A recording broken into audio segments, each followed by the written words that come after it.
Hey guys, Man here for a actual Digimon deck profile for once. If you can see, as you can see from the title of the video, we are looking at Cross Hunters. So this deck, originally after seeing it, I thought it was a bit underwhelming. Especially after testing it, it's a bit underwhelming, especially compared to Gallantmon and like the Neo Imperial support. It's very strong. But the thing is that with this deck, it's kind of like how do I describe it? It's like playing Crossheart. It's less explosive, but it requires a bit more precision because with Crosshearts you can just play as many Tamers as you need, summon as many things, and just rush your opponent. Here you can rush your opponent, but not as fast as Crossheart, so you have to be very precise in what you do. Every move counts. That's the thing. This deck is akin to if you guys have seen my Pokemon deck profiles, it's akin to almost like playing Lost Box, where every single move is very precise, and if you make one wrong mistake, it actually will impact you heavily later on in the game. So you have to be very careful. But yeah, let's get into deck profiles. So I can see, so I can tell you, so basically show you what I mean. So for the eggs, we are running the brand new Monimon. It's a purple egg. It's really cool because on deletion, if the Digimon that it's under dies, you just get to draw something. And most of the time, you will be rushing your opponent. So having them die gets you the good draw. And the cool thing is that because it has save in its text, it can basically any of the rookies in this deck can evolve on top of it because it has save in the text, which is really cool. That's the 4 eggs we run for the deck. Let's get into the rookies, level 3 specifically. So we run 4 of the new Psychmon. Almost every single one of the rookies in this deck have almost the exact same text. So I'm just going to go over this one and then just say if it has the same on the other ones to save time specifically, because if not, I'm going to be describing every single card over and over repeatedly. So each rookie in this deck has a Digivolve 0 on top of an egg with save in its text. And they all have on-play effects, but they're just all slightly different. But they all do have an on-deletion save ability, and they all have a digicross with basically 1. So you can basically make this a 2 cost, and yeah, but the only difference between them most of the time would be the fact that either they're vanilla or they have a different on-play effect. So for Psychmon, you can return 1 Digimon card with save in its text from underneath one of your Tamers. Originally, I didn't really understand what this effect is used for, but it's mainly so that you can grab back, like let's say this dies, you can grab back basically another rookie that you can use to evolve that turn, so that way next turn you continuously have rookies over and over. So ending your turn with this and passing to like 1 and giving yourself another rookie is actually really crucial, because you need to be able to continuously rush every turn. But yeah, and then its inherent is, of course, when attacking once per turn, you can basically draw 1 if the guy it's underneath has save in its text. Then we run 3 of the new Gumdramon. This one has an on play where by placing 1 Digimon card with save in its text, it basically lets you draw 1, and then it has the same inherit as Psychmon, where you can draw 1 if it has save in its text. Then we run 2 of the new Dracmon. His on play basically lets you search the top 3 for, or my bad, sorry, on play you get to reveal up to. So you don't have to reveal 3 exactly. You can reveal like 1 or 2, or maybe just 1 that you don't really need at the moment in your hand, and you place it on the bottom of your deck, and you get to draw. Also has Digicross. Its inherit is different. While this Digimon has save in its text, it gains 2,000. So it does help you boost over certain guys sometimes, so really cool. And then we're running 2 Ikakimon. This one is mainly just for its inherent specifically, where if it has save in its text, it can do minus 2,000 to your opponent's Digimon for the turn. And then our last rookie is 2 of the new Shoutmon. On deletion, of course, it has save, and then when attacking, you can delete something with 4,000 or less. And yeah, that's basically all the rookies for the deck. Let's get into the level 4s. For level 4s, we are of course running the 4 Arresterdramon. Arresterdramon is one of your main attackers. He's really strong, like one of your main level 4 attackers. Almost all of them have a when digivolving and an on deletion save, where basically you save him and you save one that was underneath him basically from the trash. So you can actually stack a lot of Digimon underneath your Tamers very fast. Also, it does have a Digivolve 2 from a level 3, so it's pretty solid for that. Its inherent is when attacking once per turn, if it has save in its text, you get to draw 1. And yeah. Oh yeah, also it does have a unique, when digivolving, all of them also have basically the same thing like this, where they have individual when digivolving effects. This one, where if you evolve it on top of, like, let's say you hard play this for 2, you hard play this, digicross it, then evolve for 2, and you're still at 0. This basically gives it rush. So really cool. He's actually really solid sometimes, because you can basically end your turn by having 2 go to 0. Or like have 3 go there, then digivolve, and then you get rush with it if you have another extra memory, which is nice. And the Tamers do reduce the cost by 1, so you can put this to exactly 0 and swing for another hit, which is really cool. Then we run 4 of the new King Shoutmon. On play and when digivolving, you can play a Taiki, Yu, or Tiguru from your hand without paying the cost. And then it still does the same effect, where you basically get to save this and one Digimon card underneath it. Its effect is basically the same as the other Shoutmon, where it does it can delete a 4,000 or less DP guy, so really cool. Then we run 4 of the new Damemon. On play, when digivolving, you can reveal the top 3 cards, and you can play one Taiki, Yu, or Tiguru among them, which is really cool. Then the rest gets bottom decked, and then on deletion, it saves itself and somebody else underneath it. And this guy does grant blocker if it has save in the text, so really cool. Then we run 2 Swarmon. It's basically its alternate evolution, where it like splits open and turns into a ninja. It digivolves for 3 costs though, which kind of sucks. But when digivolving, you can de-digivolve for every 2 cards underneath this, so you most of the time are guaranteed at least 2 de-digivolves, which is really cool.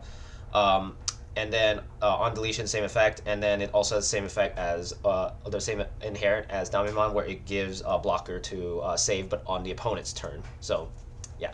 And then the last level 4 we run is 2 Clockmon. Clockmon is really cool. He's also another blocker, but on play, he can reveal the top 3 cards and add up to 2 Digimon cards with save in their text to your hand.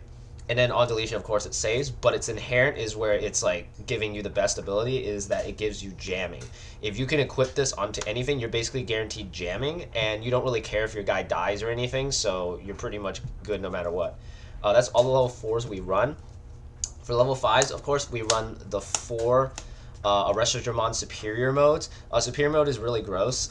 He digivolves for 4 on top of a red, black, or purple level 4 with save in its text.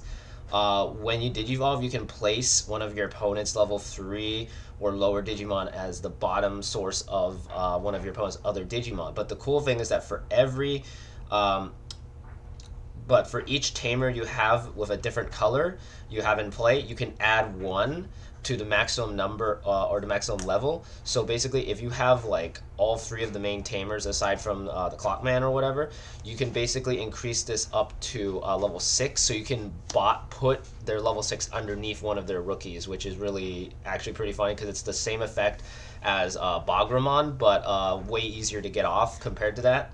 Also, the cool thing is at the end of your turn, once per turn, if this guy has 4 or more, he can attack without suspending. So you can like, technically you can attack twice. So it's really cool, the fact that he can just swing without having tap. So that means you can actually swing and then not actually even have to suspend him. So then he basically remains a blocker on their turn. So they have to get past a 10,000 blocker, which is really rough usually. Most decks at this point, especially with the nerf of Black War Greymon X and War Greymon, it's kind of occasionally hard to get over this, which is really cool.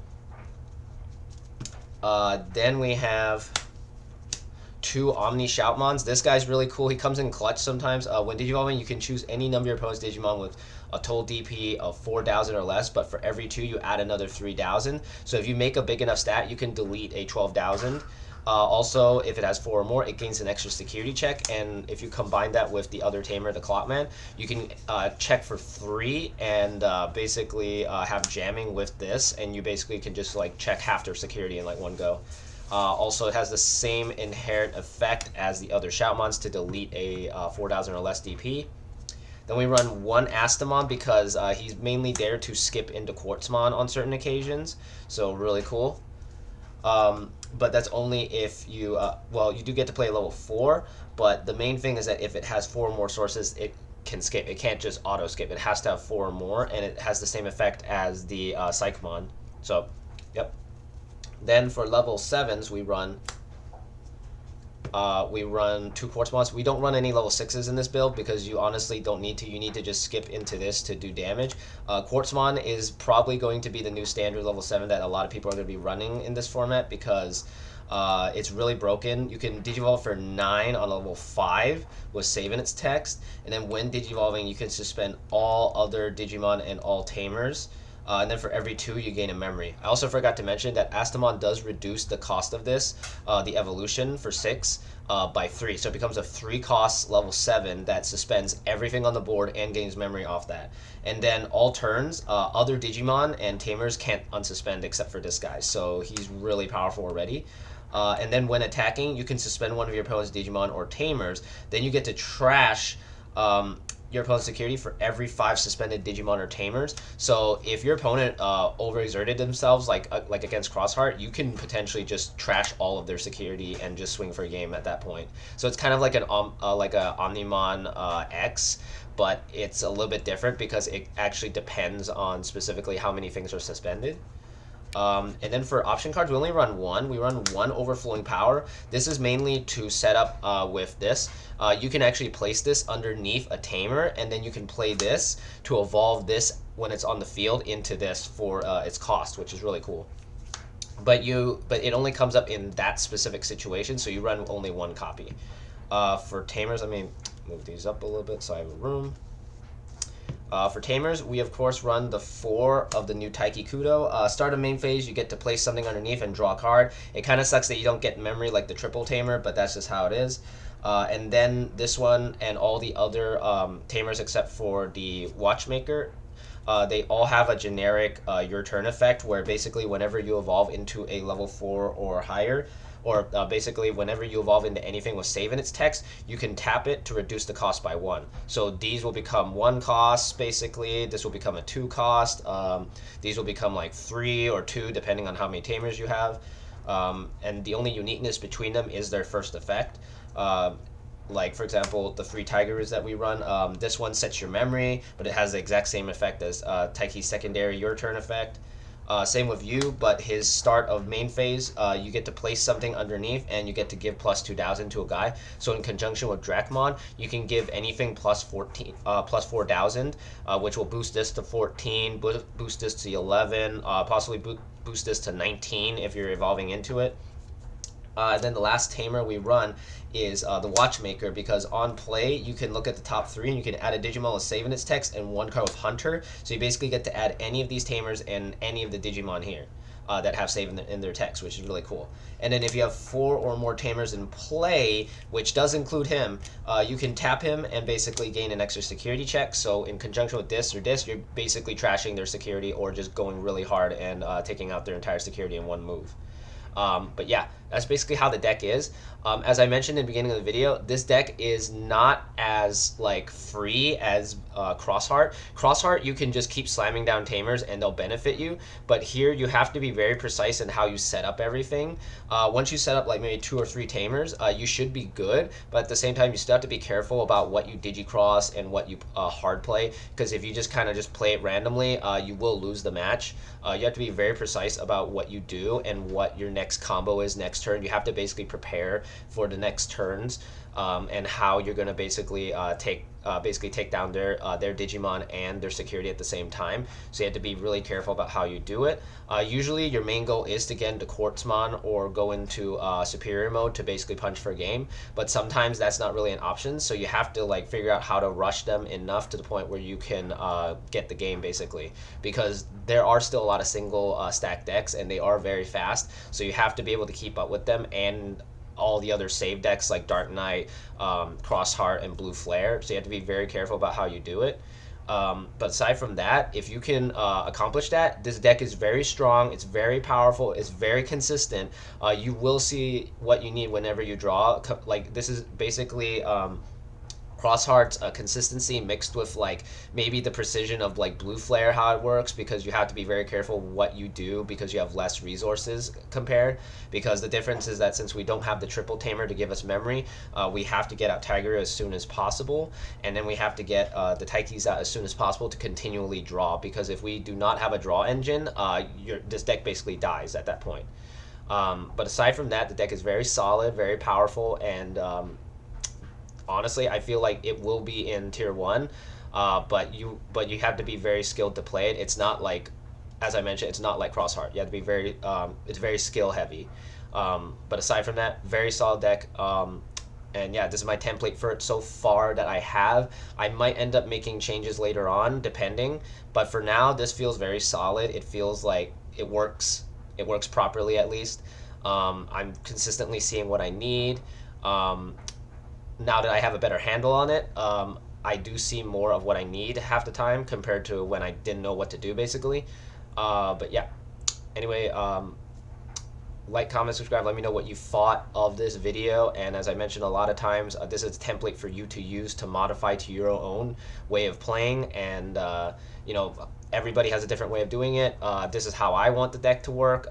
So that's how I built it. But you can take this as just like the basic core, and then just kind of slowly change it to fit how you want. Maybe you see something that you like more, and maybe like you want to switch out this or this. So Anyway, thank you for watching. I'll see you guys next time.